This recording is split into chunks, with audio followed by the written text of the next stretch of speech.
Now, there are a lot of factors that US-based tech companies weigh before taking the IPO plunge. One top factor is deciphering a company's readiness, international expansion. Now, that's according to a new report out by Index Ventures. The report provided a guide to overseas expansion and found that at least 30% of revenue among top US public tech companies comes from international markets, usually led by Europe. Joining us now from San Francisco is Index Ventures partner Ilya Fushman. Ilya, it's a great piece of work. It's all about expanding into Europe. It seems to be a guide to US startups and how to really make their presence felt on this side of the Atlantic. But talk to us first about the data point here that US big tech companies have about 30% of their revenue internationally. How crucial is that? Well, thanks for having me. It's a really interesting data point, and we find that it's pretty critical. It's a really good indicator that you've reached global scale or you're on your way to reaching global scale. It shows a diversity of business. It means your business has more customers that diversify the base. And it's frankly something we've empirically found across a number of companies. And really, it's kind of a lower threshold. We find that companies like Facebook or LinkedIn, when they went public, were even higher. Facebook was 44%, LinkedIn was 46%. So really seeing that 30% number should indicate to a company that they're about to hit global scale and they should expand. And Europe is the first destination they should go to. I mean, what's interesting, though, is that Snapchat notably didn't have that much international presence. We've been talking about this company all day because Carson Block's come on and said potentially this would be a short for him. And they have, what, 13% presence in Europe, 8% rest of the world. Are they outliers when they have less international presence but still can come to the market and IPO successfully? Definitely early on their global expansion, but they fast followed with opening an office in London, which I thought was a great move. Overall, though, has been a good story. Lots of it in the news, but still a very strong performer. So I think you'll see companies like that have more potential try to catch up more quickly.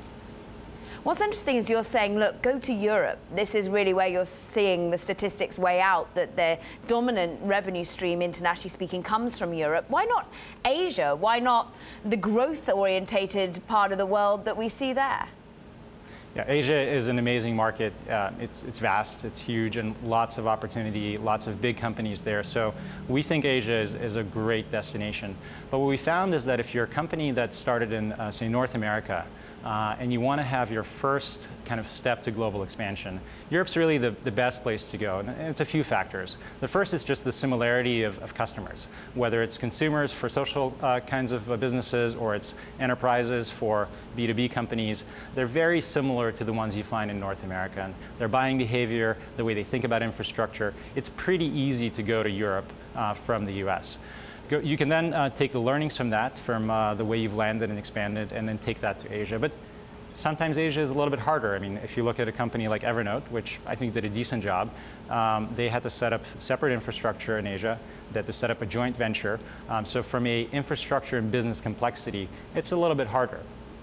Now, we've also seen companies that have tried to go to both geos at the same time, and sometimes they've succeeded and sometimes they've failed. And we see companies like Google that have not made it there yet.